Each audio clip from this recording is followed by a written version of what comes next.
Democracy আর free fair election দুটা হলো যমজ সন্তানের মতো। যদি ফ্রি ফেয়ার ইলেকশন না হয় তাহলে ডেমোক্রেসি শেষ পর্যন্ত জীবিত থাকতে পারে না। তত্ত্বাবধায়ক সরকার সংক্রান্ত রিভিউ আবেদনের শুনানি শেষ হয়েছে। আগামী 20শে নভেম্বর এই মামলার রায় প্রদান করবেন আমাদের মাননীয় আপিল বিভাগ। আমরা প্রত্যাশা করি যে 1984 সালে তত্ত্বাবধায়ক সরকারের কনসেপ্ট নিয়ে যে যাত্রা শুরু হয়েছিল, অনেক চড়াই উতরাই পেরিয়ে এখন আবার সকলের কাছে মনে হচ্ছে এই তত্ত্বাবধায়ক সরকার ব্যবস্থাই আমাদের গণতন্ত্রের জন্য সবচাইতে গ্রহণযোগ্য মাধ্যম।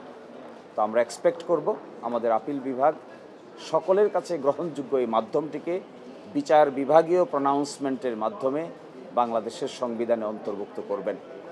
আমরা এটাও এক্সপেক্ট করি বর্তমান যে সরকার কার্যকর আছেন আর তত্ত্বাবধায়ক সরকারের রায়ের ভিত্তিতে যা পুনরুজ্জীবিত হবে, এটি ত্রয়োদশ জাতীয় নির্বাচনের ক্ষেত্রে এই সরকারের বিধান প্রযোজ্য হবে না। আমরা এক্সপেক্ট করব যে আগামীতে অর্থাৎ চতুর্দশ সংসদ নির্বাচন থেকে যেন তত্ত্বাবধায়ক সরকারের বিধান কার্যকর হয়। এবং আমরা এটাও মনে করি যে গণতন্ত্রকে যদি সঠিকভাবে এস্টাবলিশ করতে হয় তাহলে ফ্রি ফেয়ার ক্রেডিবল নির্বাচন ছাড়া গণতন্ত্র কোনো দিনই তার প্রাতিষ্ঠানিক রূপ পায় না। এবং তত্ত্বাবধায়ক সরকার সকল দল কর্তৃক গৃহীত এরকমই একটা মেকানিজমের নাম। এই মেকানিজমটা সকল দল মত নির্বিশেষে সকলের কাছে অ্যাকসেপ্টেবিলিটি পেয়েছিল, কিন্তু যে প্রক্রিয়া এটিকে বাদ করা হয়েছে that was an unacceptable process.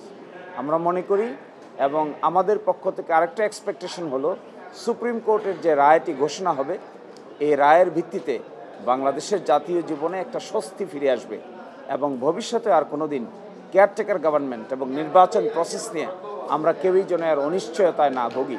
এই জন্য এটি একটি পার্মানেন্ট মেকানিজমে পরিণত হোক।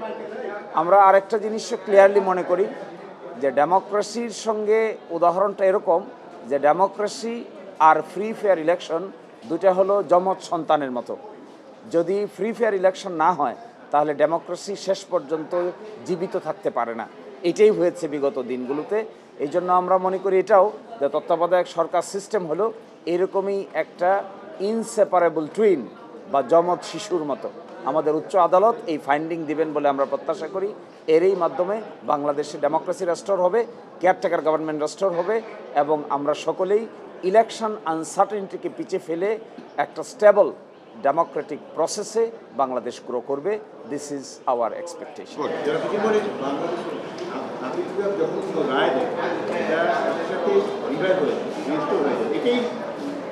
জি, কিন্তু আমরা দেখেছি এর আগে ক্ষেত্রে হয়েছে যে জুডিশিয়াল কাউন্সিল ক্ষেত্রে হয়েছে। এই ক্ষেত্রে আপনারা যদি বলেন যে 14 কার্যকর হবে, তাহলে সেক্ষেত্রে কি এখানে আইনের ব্যত্যয় হবে না?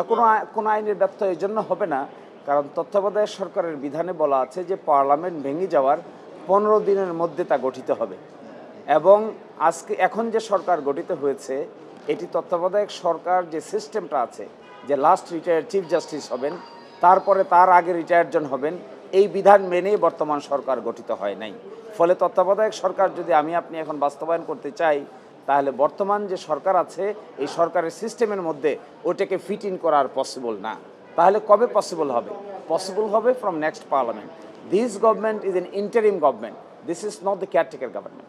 কেয়ারটেকার গভর্নমেন্টের nature and character is different, interim গভর্নমেন্টের nature is character is totally different. এই গভর্নমেন্টের 3টা ম্যান্ডেট, 1 নির্বাচন, 2 বিচার, 3 সংস্কার। কেয়ারটেকার গভর্নমেন্টের সামনে কোনো এজেন্ডা থাকে না, শুধুমাত্র রুটিন কাজ করতে পারেন এবং ফ্রি ফেয়ার ক্রেডিবল ইলেকশন আয়োজন করতে পারেন। তারা সংস্কারও করতে পারেন না, বিচারও করতে পারেন না এবং তারা কোনো ধরনের নির্বাচন ছাড়া আর কোনো কিছুতে হাত দিতে পারেন না। ফলে this government and caretaker government is two different dimension. এই জন্য আপাতত it is not possible to implement. It will be implemented after certain period of time, may be held from 14th parliamentary election, not from 13th। এটা challenge হবে না, challenge হওয়ার কোনো scope নাই। এই জন্য নাই কারণ বর্তমানে তো পার্লামেন্ট নাই, পার্লামেন্ট ভাঙ্গার প্রশ্ন আসছে না, 15 দিনের মধ্যে কেয়ারটেকার গভর্নমেন্ট গঠন করার প্রশ্ন আসছে না।